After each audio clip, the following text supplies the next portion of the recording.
दोस्तों, भारत के विदेश मंत्री डॉक्टर एस जयशंकर न्यूयॉर्क पहुंच चुके हैं, जहां पर वे संयुक्त राष्ट्र महासभा की हाई लेवल सेशन अटेंड करने वाले हैं, जिसके तहत कई महत्वपूर्ण मीटिंग होगी। इसमें कई बड़े मुद्दों के ऊपर चर्चा की जाएगी। इसके अलावा डॉक्टर एस जयशंकर अमेरिका के 10 दिवसीय दौरे पर हैं। इस दौरान वे संयुक्त राष्ट्र ही नहीं बल्कि अमेरिका के साथ भी कई बड़े मुद्दों के ऊपर चर्चा करेंगे। अमेरिका में मौजूद डॉक्टर एस जयशंकर ने ये बात साफ तौर पर कही है कि भारत मल्टीलैटरलिज्म को आज भी समर्थन देता है और हम इसके लिए पूरी तरीके से तैयार हैं। दोस्तों, विदेश नीति में मल्टीलैटरलिज्म का ये मतलब होता है जब 2 से ज्यादा देश एक साथ मिलकर किसी मुद्दे के ऊपर काम करते हैं और काफी उच्च स्तर की साझेदारी बनाकर एक समान फैसले लेते हैं, तो उसे हम लोग कहते हैं मल्टीलैटरलिज्म। यानी कि जैसे यूक्रेन मुद्दा है, अगर उस पर भारत अमेरिका के साथ साथ कई और देश एक साथ मिलकर बातचीत करें और एक समान फैसले ले, तो हम कहेंगे कि ये फैसला मल्टीलैटरलिज्म के सिद्धांतों को ध्यान में रखते हुए लिया गया है। भारत ने हमेशा मल्टीलैटरलिज्म को समर्थन दिया है और आज भी भारत ऐसा कर रहा है, जिससे पूरे विश्व में शांति बनी रहे और मानव जाति का विकास हो। दोस्तों, अमेरिका के न्यूयॉर्क शहर में होने वाली संयुक्त राष्ट्र महासभा की इस बैठक में वैसे तो कई महत्वपूर्ण मुद्दों के ऊपर बातचीत की जाएगी, लेकिन भारत इस मीटिंग के दौरान संयुक्त राष्ट्र की जरूरी बदलाव के ऊपर बातचीत करने वाला है।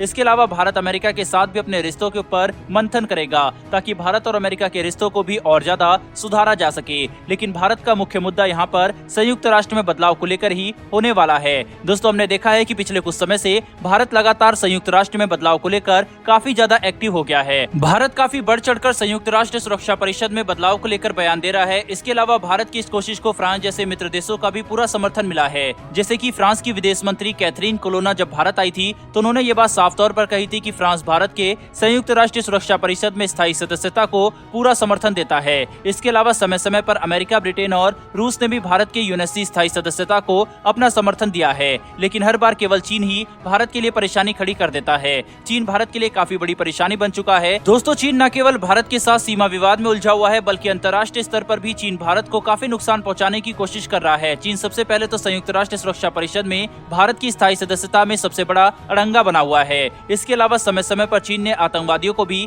बचाया है। यानी कि चीन अब इस हद तक गिर चुका है कि वह अंतर्राष्ट्रीय स्तर पर भारत के खिलाफ कदम उठाने के लिए आतंकवादियों को भी बचाने से पीछे नहीं हट रहा, जिससे हम इस बात का अंदाजा लगा सकते हैं कि चीन कभी भी नहीं चाहेगा कि भारत, जो कि उसका एक पड़ोसी देश है, विश्व की 5वीं सबसे बड़ी अर्थव्यवस्था और तीसरी सबसे बड़ी सैन्य शक्ति है, वे एकमात्र ऐसी जगह जहां पर चीन भारत से एक तरफा आगे है, वहां पर चीन की बराबरी कर ले। यानी कि संयुक्त राष्ट्र सुरक्षा परिषद। विश्व के हालात काफी ज्यादा बदल चुके हैं और ऐसे हालात में संयुक्त राष्ट्र सुरक्षा परिषद का विस्तार करना बेहद जरूरी है। दोस्तों, केवल भारत ही नहीं बल्कि भारत के अलावा जापान, ऑस्ट्रेलिया, कनाडा, जर्मनी और ब्राजील जैसे कई और ऐसे देश हैं जो कि संयुक्त राष्ट्र सुरक्षा परिषद के स्थायी सदस्यता के हकदार नजर आते हैं। और अगर केवल 5 देश ही संयुक्त राष्ट्र परिषद में बैठकर पूरी दुनिया की किस्मत का फैसला करते रहेंगे, तो संयुक्त राष्ट्र बहुत जल्दी अपना महत्व और प्रभाव खो देंगे। दोस्तों, अब दुनिया हर स्तर पर मल्टीलैटरलिज्म की तरफ बढ़ रही है। विश्व में मौजूद छोटे से छोटा देश भी अब धरती की परेशानियों को सुलझाने में अपना योगदान देना चाहता है, और अगर उन्हें बोलने और फैसला लेने की बराबरी का हक नहीं दिया जाएगा, तो संयुक्त राष्ट्र का महत्व खत्म होने लगेगा।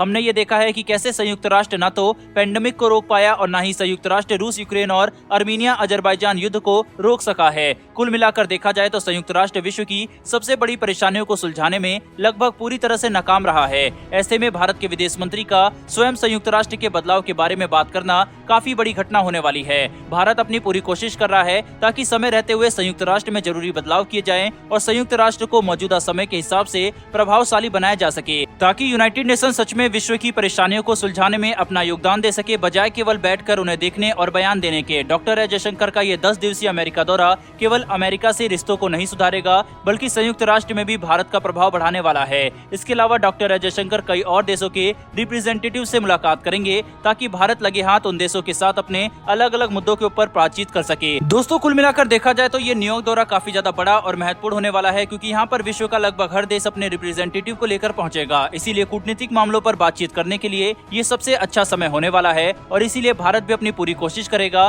ताकि इस मीटिंग को ज्यादा से ज्यादा सफल बनाया जा सके। वहीं पर दोस्तों, इस मीटिंग से कोई भी नई अपडेट निकल कर आती है तो हम वीडियो लेकर आप तक हाजिर हो जाएंगे। फिलहाल दोस्तों, इस वीडियो में इतना ही। फिर मिलेंगे ऐसी एक नई वीडियो के साथ। धन्यवाद। जय हिंद।